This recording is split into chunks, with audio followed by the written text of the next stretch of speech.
HTML। अब हम आते हैं टाइप्स ऑफ वेब एप्लीकेशन। अब हमारी आज के टाइम पे कितने तरह की मेजर वेब एप्लीकेशंस हैं, हम क्विकली उसको देखते हैं। मैंने एक छोटी सी एप्लीकेशन बनाई है।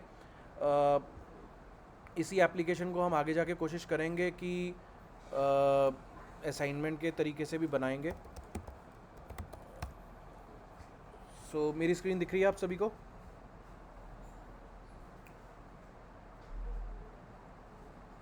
Screen is visible, right? जी विजिबल। Yes. ओके। अब हम समझते हैं what are the various types of applications. Web application कितने तरह की होती हैं। हम मोबाइल ऐप्स की बात नहीं कर रहे हैं, ब्राउज़र में चलने वाली वेब एप्लीकेशंस की बात करेंगे। मोबाइल ऐप्स इनसे अलग होती हैं, ठीक है। मोबाइल ऐप्स की भी आगे क्लासिफिकेशन होती है, हम उनकी अभी बात नहीं कर रहे हैं, हम सिर्फ वेब एप्लीकेशंस की बात करेंगे।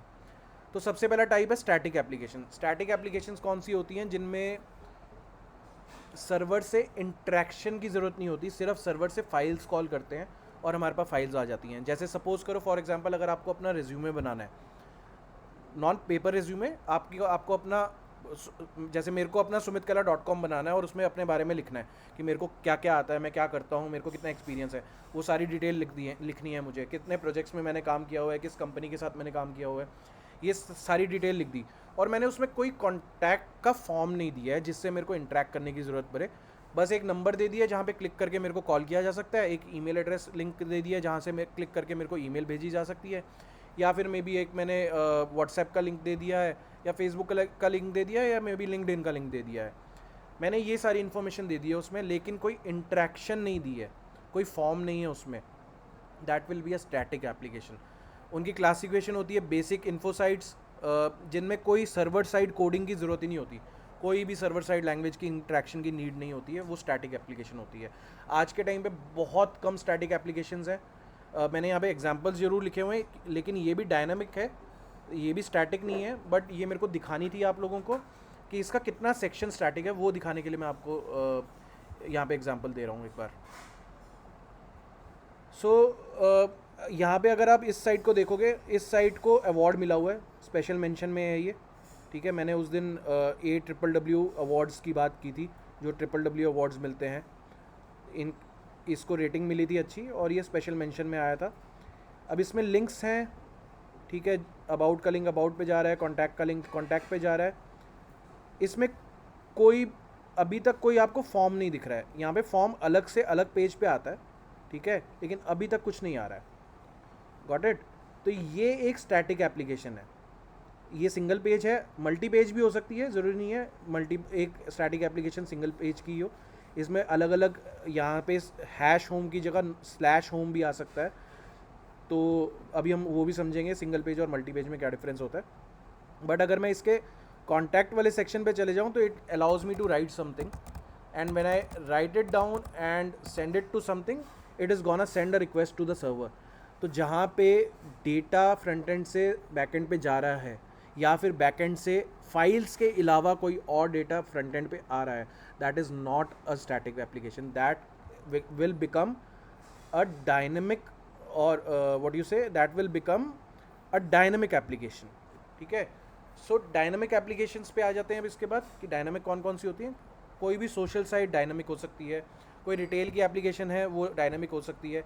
हमने क्रिएटिव एनिमेशन वेबसाइट का देखा था, वो डायनेमिक एप्लीकेशन थी।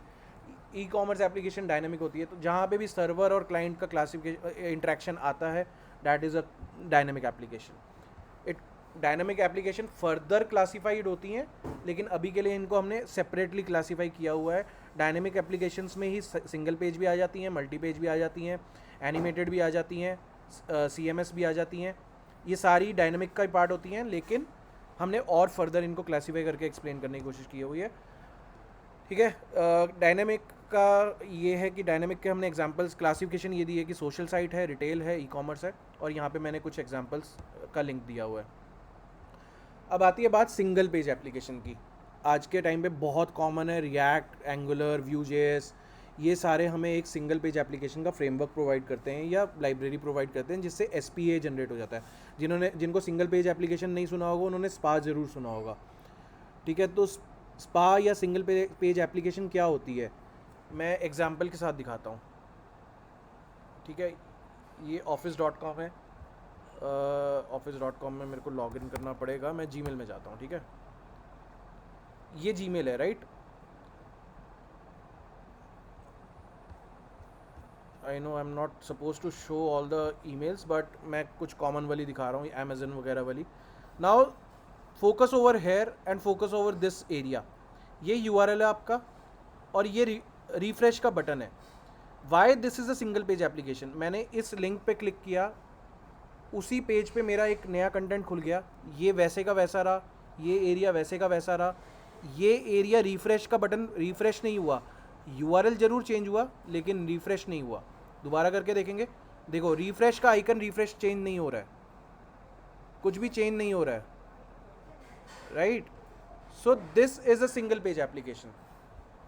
Amazon इंडिया पे जाते हैं।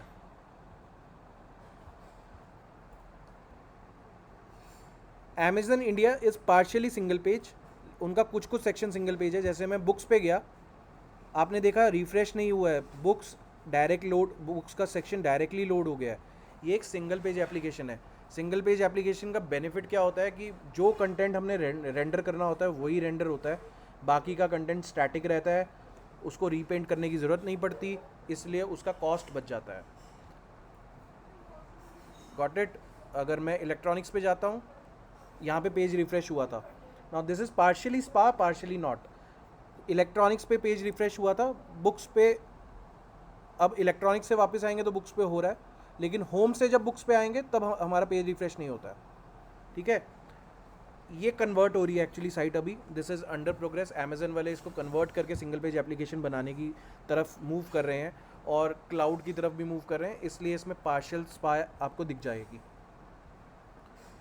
उसके बाद मल्टी पेज एप्लीकेशन।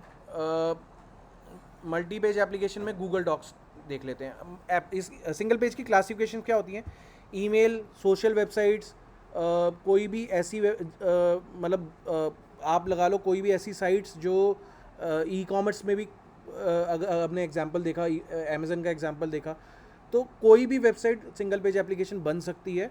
लेकिन मेजर यूज़ केस उनका जब स्टार्ट हुआ था तो जीमेल ने स्टार्ट किया था। Gmail was the first application to include और क्या बोलते हैं, evolve the info about the single page application in the web industry.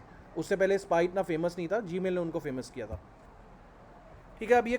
अब डॉक्स को देखते हैं। अब कोई भी डॉक अगर मैं खोलूँगा, सॉरी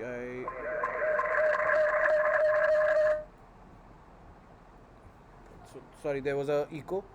सो अगर मैं कोई भी डॉक्यूमेंट खोल रहा हूँ, ये रिफ़्रेश हो रहा है पेज, कुछ भी मैं ओपन कर रहा हूँ पेज रिफ़्रेश हो रहा है, ठीक है।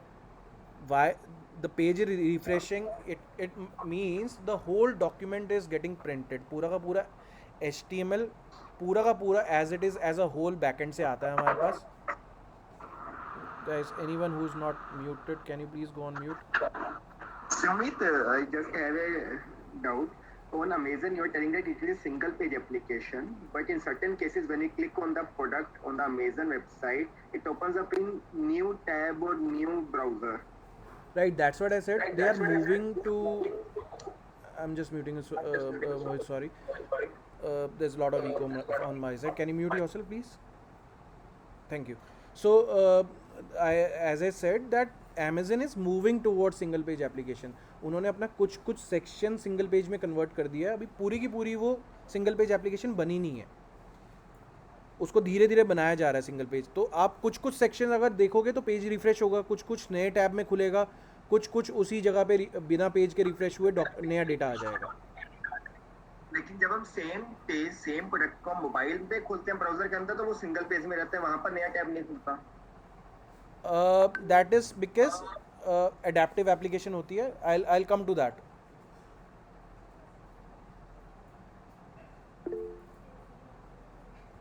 I have one question in the group asked by Rahul.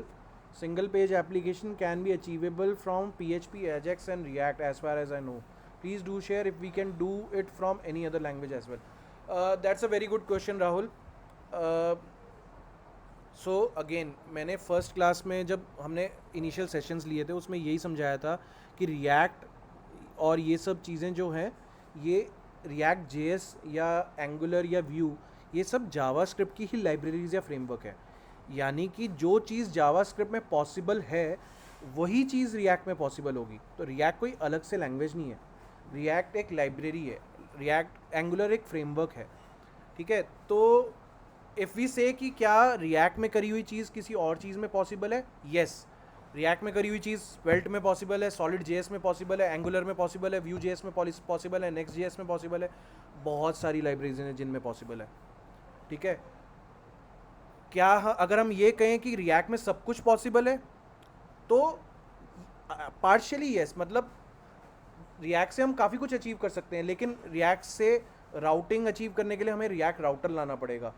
React से एक पैटर्न फ्लक्स पैटर्न आता है जिसके बारे में हम आगे सीखेंगे, उसको करने के लिए हमें रिडक्स को इन्वॉल्व करना पड़ेगा। लेकिन जावास्क्रिप्ट में सब कुछ इनबिल्ट है, जावास्क्रिप्ट में ही लाइब्रेरीज बन रही हैं। लाइब्रेरीज और फ्रेमवर्क का काम, आपका काम सिर्फ आसान करना है, वो आपको सिर्फ एक्स्ट्रा फंक्शनैलिटी देते हैं, आपको ईजीनेस देते हैं। दो everyone tries to become a library और a website developer, but I would highly encourage कि आप बेसिक्स को इतने अच्छे से समझो कि कल को रिएक्ट अगर ख़त्म भी हो जाती है, अगर स्वेल्ट आती है, सॉलिड जेएस आती है, एंगुलर आती है, कुछ भी आता है, कल को एबीसी जेएस आ जाती है, उसको आप जल्दी सीख सको, उसको समझ सको, क्विकली समझ सको। वो तभी हो पाएगा जब आपके जावास्क्रिप्ट के कोर कॉन्सेप्ट्स क्लियर होंगे। HTML में भी हमारे पास वर्जनिंग आती है, HTML में सिर्फ वर्जन नहीं होते, HTML में हमारे पास HTML में भी अलग अलग तरह के एक मैं नाम भूल रहा हूँ, sorry, there is a pre processor to HTML। वो HTML में कन्वर्ट करता है, प्रोसेस कर देता है पूरी की पूरी एप्लीकेशन को। सो लोग उसको भी फेमस समझ गए थे कि HTML का अपना कोई लैंग्वेज नहीं है, HTML को इससे करते हैं। आज के टाइम पे टाइपस्क्रिप्ट बहुत ज़्यादा फेमस हुई पड़ी है, बहुत ज़्यादा नेसेसरी हुई पड़ी है रादर आई वुड से, क्योंकि जावास्क्रिप्ट बहुत लूजली टाइप्ड है। तो टाइपस्क्रिप्ट को कैसे समझना चाहिए, TypeScript is a super set, but again TypeScript browser को नहीं समझ में आने वाली है, टाइपस्क्रिप्ट जेएस में कन्वर्ट होएगी तभी ब्राउज़र को समझ आएगी। So coming to the second point of your question, Ajax PHP के थ्रू पॉसिबल है या नहीं, तो again PHP, Java, Node JS, ये सारी बैकएंड लैंग्वेजेस हैं, ठीक है। एजेक्स एक फंक्शनैलिटी है, एजेक्स कोई लैंग्वेज नहीं है, एजेक्स एक फंक्शनैलिटी है। एसिंक्रोनस जावास्क्रिप्ट एंड XML बोलते हैं इसको। ये जावास्क्रिप्ट का एक फीचर है जो jQuery ने फेमस किया था, एजेक्स नाम लेके आए थे, उन्होंने नाम एजेक्स रख दिया था। लेकिन हम जब उसको अपनी जावास्क्रिप्ट लैंग्वेज में उसको बोलते हैं तो उसको बोलते हैं XML HTTP रिक्वेस्ट, ठीक है। तो उन्हीं original version XML HTTP request ही था जो बैकएंड पे रिक्वेस्ट भेजता था और रिस्पॉन्स की वेट करता था। तो Ajax is just a feature which sends a request and receives a response. PHP is just a backend language या सर्वर साइड लैंग्वेज। PHP भी है, जावा भी है, C++ भी है, पाइथन भी है, नोड जेएस भी है। अब कमिंग टू अ क्वेश्चन कि क्या सिंगल पेज एप्लीकेशन इनके थ्रू पॉसिबल है सिर्फ, या किसी और के थ्रू भी पॉसिबल है, तो ये सर्वर साइड लैंग्वेजेस हैं, इनका सिंगल पेज से कोई लेना देना नहीं है। Single page web type of web application में अभी इसलिए मैंने इस टॉपिक को इंट्रोडक्शन ऑफ HTML में क्यों डाला है, क्योंकि ये ब्राउज़र से रिलेटेड है। आपकी वेबसाइट किस टाइप से बिहेव कर रही है उसका आपके सर्वर से या लाइब्रेरी से या लैंग्वेज से कुछ लेना देना नहीं है, उसका बिहेवियर लेना देना है कि आप उसको किस तरह से बनाना चाहते हो और वो कैसे आपके ब्राउज़र पे इम्पैक्ट करने वाली है।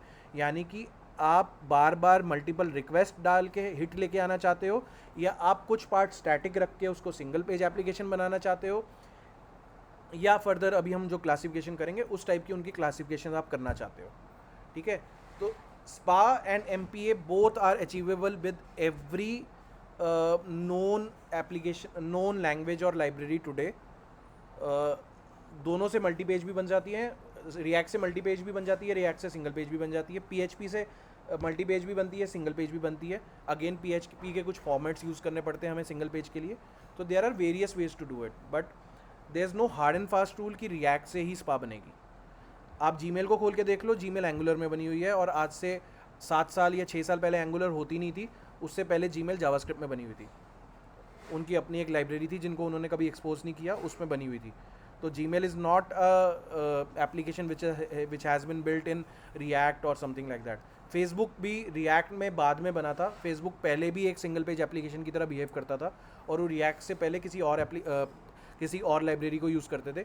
Rather you will be amaze to know कि फेसबुक ने जो रिएक्ट का वर्जन लॉन्च किया हुआ है मार्केट में, या जो ओपन सोर्स किया हुआ है, फेसबुक उसको खुद भी यूज़ नहीं करता है.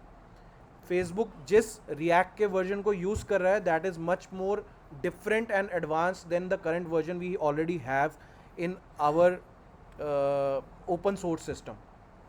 जो हम लोग रिएक्ट सुनते हैं वो अलग है, फेसबुक की रिएक्ट अलग है. ये भी एक पॉइंट है, इसको आप पढ़ना चाहो तो डेफिनेटली पढ़ना.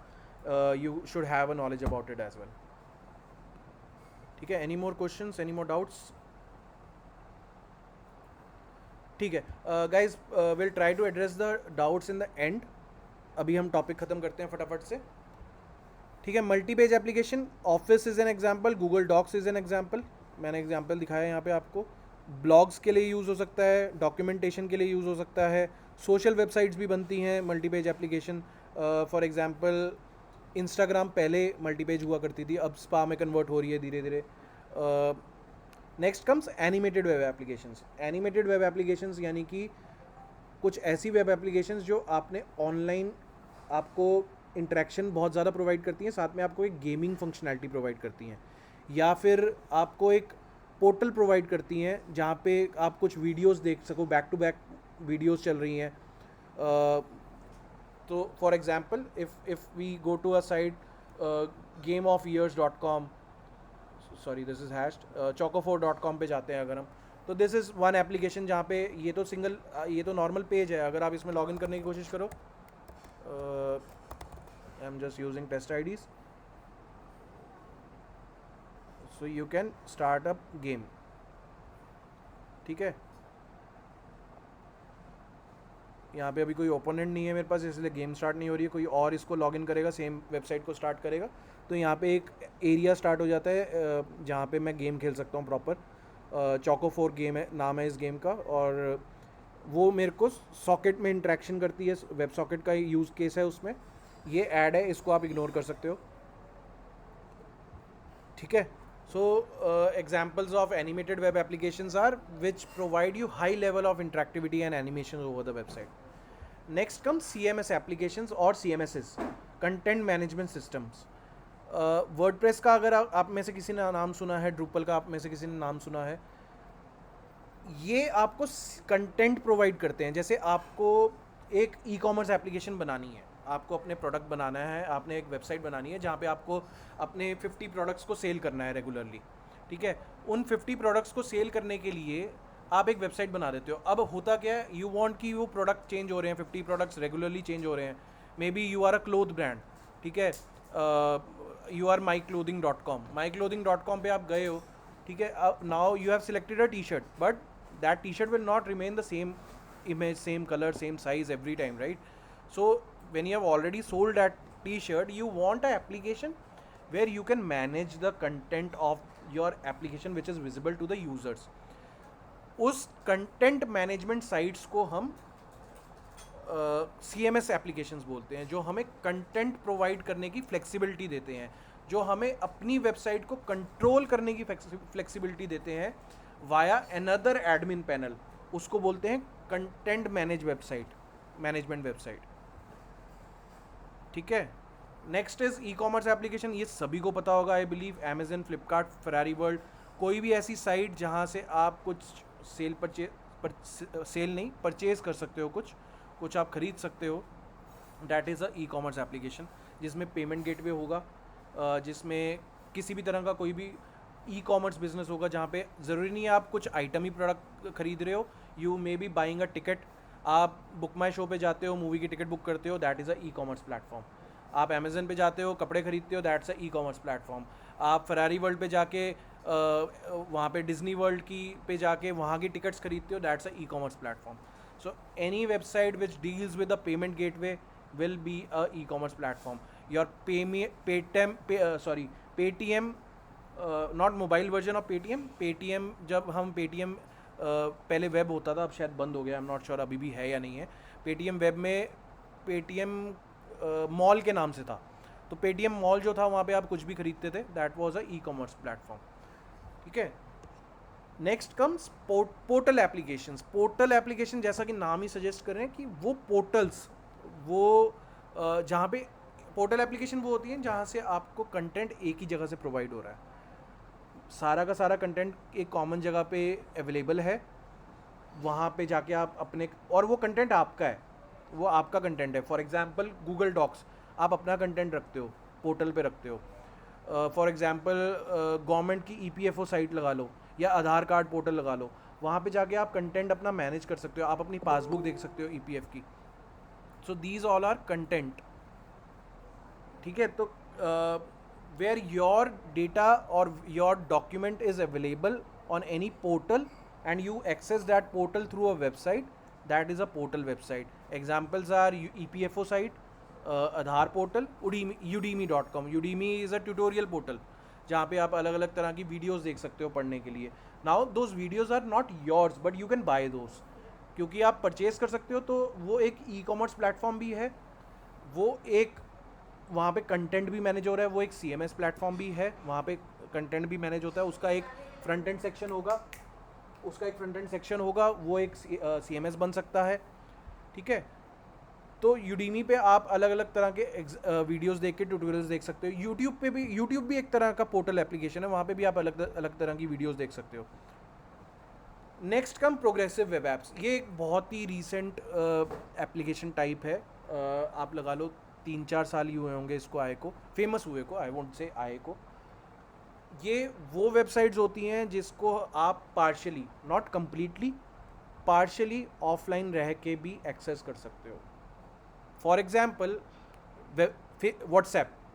व्हाट्सएप पे आप चाहो तो आपको नोटिफिकेशन आएंगी वेबसाइट, अगर उसकी कोई वेबसाइट होगी, मैंने यहाँ पे वेबसाइट ओपन की हुई है वैसे, तो इसका web.whatsapp.com भी इसकी वेब फॉर्मेट है, और नॉर्मल फॉर्मेट आप देखोगे तो वो भी अवेलेबल है। वेब एप्लीकेशंस की बात नहीं कर रहे हैं हम सिर्फ वेबसाइट्स की बात कर रहे हैं। तो WhatsApp is kind of a progressive web app, क्योंकि आपने मैसेज भेज दिया, वो सामने वाले को ज़रूर जाएगा, चाहे वो ऑफलाइन ही क्यों ना हो। उसको नोटिफिकेशन नहीं जाएगी, उसको ये दिखाएगा कि व्हाट्सएप वेटिंग फॉर मैसेजेस, या जैसे ही वो ऑनलाइन आएगा आपका मैसेज चला जाएगा, क्योंकि कनेक्टिविटी बनी हुई है, ठीक है। टीम्स, माइक्रोसॉफ्ट टीम्स अगर आपने यूज़ किया है तो टीम्स पे अगर आप मैसेजेस करते हो, जितनी भी मैसेजेस की वेबसाइट्स हैं they all are progressive web applications. अगर आप में से कोई वो यूज़ करता है, क्या बोलते हैं, ट्रेडिंग वेबसाइट्स को देखता है, ग्रो या जितनी भी हैं, ज़ेरोदा वगैरह जितनी भी हैं, इनको देखते हैं, तो they are also progressive web apps, क्योंकि उनमें धीरे धीरे, मतलब उनमें इंट्रैक्शन होती रहती है, उनमें डेटा आता रहता है, बहुत जल्दी डेटा आता रहता है, और आप ऑफलाइन भी होगे तो भी आपके पास नोटिफिकेशन आती रहेंगी, ठीक है। टीम्स में अगर आप डेस्कटॉप पे लॉगिन करते हो, मैं टीम्स एप्लीकेशन की बात नहीं कर रहा हूँ, विंडोज़ या फ़ोन एप्लीकेशन की बात नहीं कर रहा हूँ, Microsoft.teams.com पे अगर आप जाओगे, वहाँ पे लॉगिन करोगे और उसके बाद आप लॉग आउट भी कर दोगे तो भी आपको नोटिफिकेशन आएंगी। तो any website which can, progressive web app के थ्रू आप नोटिफिकेशंस दे सकते हो, दैट इज़ कम्प्लीटली पॉसिबल। अगर हमें टाइम मिला तो हम डेफिनेटली इस चीज़ के बारे में भी पढ़ेंगे। सो यहाँ पे स्टारबक्स का मैंने एग्जांपल दिया हुआ है। Again I am not promoting any of the link over here which I have mentioned, but Starbucks की कुछ एरिया, या स्टारबक्स के अलावा चाहे मैकडोनल्ड्स की वेबसाइट है, चाहे कोई भी आज के टाइम पे जितनी भी फूड चेन वेबसाइट्स हैं, वो ऑफलाइन अवेलेबल हो रही हैं धीरे धीरे, उनको प्रोग्रेसिव वेब ऐप की तरह बनाया जा रहा है। क्यों? क्योंकि दे वांट कि आपके पास मेन्यू अवेलेबल हो, आप बाय जब करो तब आप ऑनलाइन आ जाओ, लेकिन आप ऑफलाइन मेन्यू तो देख सको कम से कम। तो किसी भी वेबसाइट का अगर पार्शियल एरिया आपको ऑफलाइन अवेलेबल है या उसकी नोटिफिकेशन आपको ऑफलाइन आ रही है, that will be a progressive web app, ठीक है। So these are the classifications of web app, these are 9 types of web apps. I'll mark these and as done. If you have any questions, I'll just need 2 minutes. I'll take just one minute to proceed further. Meanwhile, if you have any questions, you can ask them or you can post those queries over here. The main agenda is they should be understanding what's the single page application and what is multi-page applications. Right. The major classification is SPA and MPA. These two sections are very important. आप लोगों को पता होना चाहिए कि इनमें differences क्या हैं। क्योंकि आज के टाइम पे बूम इन्हीं में से किसी एक चीज़ का है। मतलब सिंगल पेज एप्लीकेशंस की बहुत ज़्यादा डिमांड है। Like Rahul asked a question कि सिंगल पेज एप्लीकेशन क्या सिर्फ रिएक्ट में बन सकती हैं। तो again that is a question. Even if we are offline, how they are getting notification in progressive websites? Good question, Aditya. And then a next question, what is the advantage of SPA over multi-page? So Aditya, to answer your question, there is a way how we store some data on your browser. तो browser की ना अपनी storage होती है, उसको हम आगे जाके पढ़ेंगे. ब्राउज़र में वेब स्टोरेजेस बोलते हैं उसको. मैंने टॉपिक डेफिनेटली मेंशन किया होगा, yes I have mentioned it. ठीक है, वेब स्टोरेजेस जब हम पढ़ेंगे, उन्हीं स्टोरेजेस को यूज़ करके हम प्रोग्रेसिव वेब ऐप्स बना सकते हैं जावास्क्रिप्ट और HTML के थ्रू, और वो आपको नोटिफिकेशन दे सकती है. जैसे आपका एंड्रॉयड की ऐप्स में नोटिफिकेशन आती है ना, चाहे आपकी ऐप ओपन हो चाहे ना हो, है तो वो भी एक वेब एप्लीकेशन ही है ना, एंड्रॉयड एप्लीकेशन. सिमिलरली वही फीचर ब्राउजर्स में भी अवेलेबल है. You just need to enable your notification and you will receive the notifications. वो उनमें पार्शियल सेक्शन अवेलेबल रहता है. ठीक है, कैसे रहता है वो हम धीरे धीरे आगे जाके, अगर हमें टाइम मिला, ये एक बहुत हाई एडवांस कोर्स है. अगर हम रिएक्ट पढ़ रहे होंगे या कोई और लाइब्रेरी पढ़ रहे होंगे तब हम ज़रूर कोशिश करेंगे PWA को कवर करने की. लेकिन PWA is very high topic, not this does would not come in basic topic. Coming to your question Paras, what is the advantage of single page versus multi page? So multi page में as I said कि बार बार request जा रही है, नया HTML आ रहा है, नया HTML पेज आ रहा है. तो अगर उसमें कोई कॉमन कंपोनेंट्स है लाइक हेडर, नेविगेशन तो हमेशा कॉमन रहता है, फुटर हमेशा कॉमन रहता है, तो उन सबको वापस क्यों लेके आना, बार बार क्यों कॉल करना? पहले के टाइम पे JSPs, PHP, जावा के थ्रू JSPs बना के या PHP के थ्रू कॉमन हेडर फुटर बना दिया करते थे ताकि लिखना ना पड़े, कोड ना लिखना पड़े. लेकिन होता क्या था, घूम फिर के फिर भी वो HTML रेंडर होता था, पूरा का पूरा HTML रीपेंट होता था, कॉमन सेक्शन भी होता था, वो भी रीपेंट होता था. तो उसको अवॉइड करने के लिए कॉमन एरियाज़ ना बार बार री रेंडर हो, ना रीपेंट हो, उसको अवॉइड करने के लिए हम लोग सिंगल पेज एप्लीकेशंस का फीचर लेके आए थे, जहाँ पे एक पर्टिकुलर कंटेंट अपडेट होगा, आपकी पूरी एप्लीकेशन अपडेट नहीं होगी. ठीक है, और यही एडवांटेज है. This will help you in making your website much faster. आपकी वेबसाइट पूरी की पूरी एक HTML को नहीं लेके आ रही है, कुछ स्पेसिफिक कंटेंट लेके आ रही है, और फ्रंट एंड पे ही उसी कंटेंट को री रेंडर करके कुछ दिखा दे रही है. फॉर एग्जांपल यहाँ पे तनुज का नाम है, राइट, यहाँ पे तनुज का नाम दिख रहा है हमें. अब ये मेरी सिंगल पेज एप्लीकेशन है, मेरे को सिर्फ ये तनुज के सेक्शन को चेंज करना है. सपोज करो, एग्जांपल लो, मेरे को तनुज के सेक्शन को चेंज करके अपना सेक्शन लगाना है, मेरे नाम का सेक्शन लगाना है और इमेज लगानी है. Now with multi page application that was not possible. पूरा का पूरा पेज आता था, उसमें ये चीज़ रिप्लेस होके आती थी. लेकिन सिंगल पेज एप्लीकेशन में हम क्या करते हैं, रिक्वेस्ट भेजते हैं, इतना सा हम डेटा उठाते हैं और जावास्क्रिप्ट के बेनिफिट यूज़ करते हुए हम इतने एरिया को रिप्लेस मार देते हैं without reloading the page. So that's how the cost of repainting has been reduced. So that's the benefit of SPA. SPA का मिसयूज़ भी हो रहा है, लाइक बड़ी बड़ी एप्लीकेशंस में जहाँ पे आपको एक्चुअली में डेटा बार बार चाहिए, वहाँ पे भी SPA ज़बरदस्ती घुसा दिया जाता है. लेकिन that's again a misuse of single page application. वहाँ पे MPA ज़्यादा बेटर परफॉर्म कर सकती है, इसलिए MPA एग्जिस्टेंस से ख़त्म नहीं हुई है. ठीक है. There are some site which has infinite scroll which normally doesn't end till we reach to article 9, 10, and that type of websites has a refresh option. I mean, whenever we switch to another one page to another, it refresh whole page, which category it falls in. So Rahul, जो आप concept पूछ रहे हो इसको हम pagination बोलते हैं. So this is again a performance behavior. अगर हम किसी वेबसाइट पे होते हैं, लाइक अमेज़न में, पहले हम लोड मोर बहुत देखते थे ना, पुराने ज़माने में लोड मोर होता था. ठीक है, जावास्क्रिप्ट में सब कुछ इवेंट ड्रिवन है, धीरे धीरे इवॉल्व होती जा रही है. कुछ चीज़ें पहले से हैं, कुछ चीज़ें बनाई जा रही हैं. तो पहले लोड मोर होता था, हम क्या करते थे, एक बटन के क्लिक करने पे नया डाटा ले आते थे. पहले 10 आइटम्स दिखानी है, हमने 10 दिखा दी, उसके बाद लोड मोर पे क्लिक किया, फिर वो अगली 10 दिखाएगा. या पेजिनेशन लगा दी, 100 आइटम्स में से 10 दिखा रहे हैं, 2 पे क्लिक किया, सेकंड आ गया, 3 पे क्लिक किया, थर्ड आइटम आ गई. Now this can fall into any category. It could be a web page application, I mean multi-page, or it could be a single page application. You can do it with both. But ये concept जो है, ये pagination का concept है, ये performance को improve करने के काम आता है. You fetch data at run time. You don't fetch the whole data at once. आपके पास 100 रिकॉर्ड्स हैं, 100 रिकॉर्ड्स आने में आपको अगर 25 सेकंड लगेंगे, आप 10 रिकॉर्ड मंगाओ एक टाइम पे और बीच में एक लोडिंग आइकन दिखा दो, तो 10 रिकॉर्ड्स दिखाओगे तो आपको 5 सेकंड में आपको रिस्पॉन्स मिलेगा. So that's how performance is improve, everything is getting faster. Now पहले लोड मोड था, उस लोड मोड को हटा के जावास्क्रिप्ट में ऑलरेडी एक फीचर अवेलेबल था स्क्रोलिंग का. स्क्रोलिंग पे भी इवेंट ट्रिगर हो सकते थे, लेकिन पहले कोई सोच नहीं पाता था. धीरे धीरे लोगों ने सोचना शुरू कर दिया, तो जैसे ही स्क्रोल होता था उन्होंने इवेंट को ट्रिगर करना शुरू कर दिया. तो पहले जो जो काम लोड मोड पे हो रहा था वही काम इवेंट स्क्रोल बटन के स्क्रोल पे होने लग गया. और जब हम उसको रिफ्रेश करते हैं we are actually hitting the same request again. हम ये हमारे ऊपर डेवलपर्स के ऊपर डिपेंड करता है कि हम किस चीज़ को रखते हैं.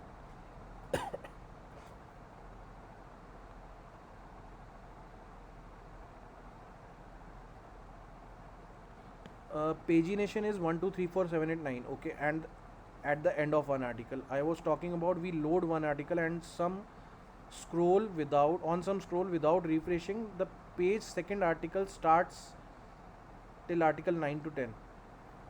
So yes, that's what I'm saying, there are multiple ways to do pagination. आप 1 2 3 4 लिंक्स दे सकते हो, आप लोड मोर का बटन दे सकते हो, आप स्क्रोल के थ्रू कर सकते हो, आप किसी भी तरीके से कर सकते हो इसको.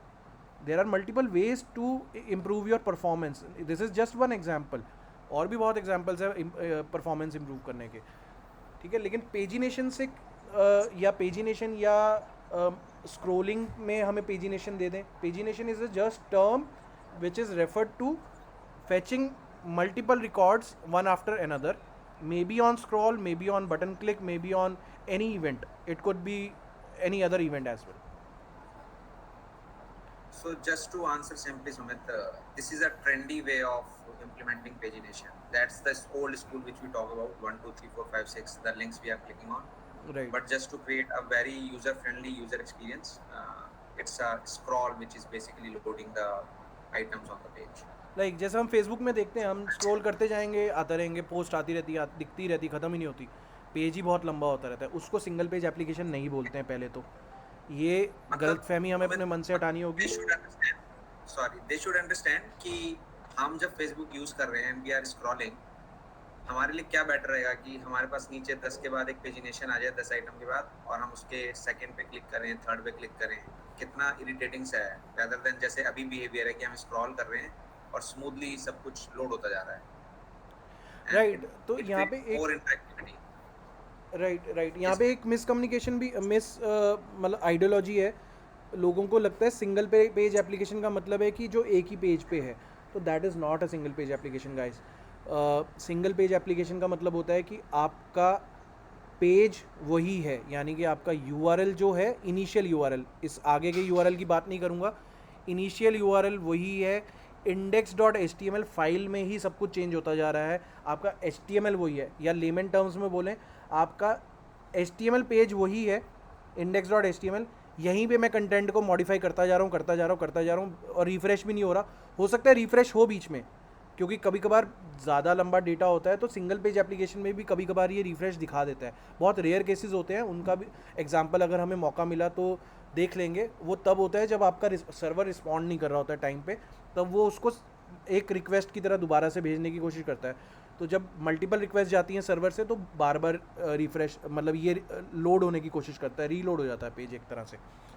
तो जब आपका पेज रीलोड नहीं होगा, जब आपका HTML पेज वही रहेगा, ब्राउज़र में URL कुछ भी चेंज होता रहे, कोई फ़र्क नहीं पड़ता. पहले के टाइम पे हैश चलते होते थे. आपने जीमेल में अपना, आज भी आप जीमेल देखोगे उसमें हैश दिखेगा आपको. तो हैश वाले जितने भी पेजेस होते थे वो सिंगल पेज होते थे. लेकिन अब वो हैश की टर्मिनोलॉजी को भी हमने रिप्लेस कर दिया. हम हैश भी नहीं दिखाते हैं, हमने हैश का एक जावास्क्रिप्ट से हैश को रिप्लेस कर दिया है. This is again done by JavaScript. तो वो लगता है कि नॉर्मल वेबसाइट है, नॉर्मल URL लगता है, लेकिन एक्चुअल में सिंगल पेज एप्लीकेशन होती है. तो single page application is not a application, this is not a single page application. इसको, ये तो स्टैटिक है, ये स्टैटिक एप्लीकेशन है, ये स्पा नहीं है, इसमें कुछ भी इंटरेक्टिविटी नहीं हो रही है बैकएंड से, और मेरे पास कोई कंटेंट रीरेंडर नहीं हो रहा है. ठीक है. Facebook is a single page application because उसमें मल्टीपल पेजेस पे आप अपने प्रोफाइल सेक्शन में जाते हो, पेज रीलोड नहीं होता, आप किसी और सेक्शन में. लेकिन जो आप स्क्रोलिंग करते जा रहे हो ना, वो स्पा का फीचर नहीं है, स्क्रोलिंग पेजिनेशन का फीचर है. ठीक है, I hope that clears what's the difference between spa and pagination.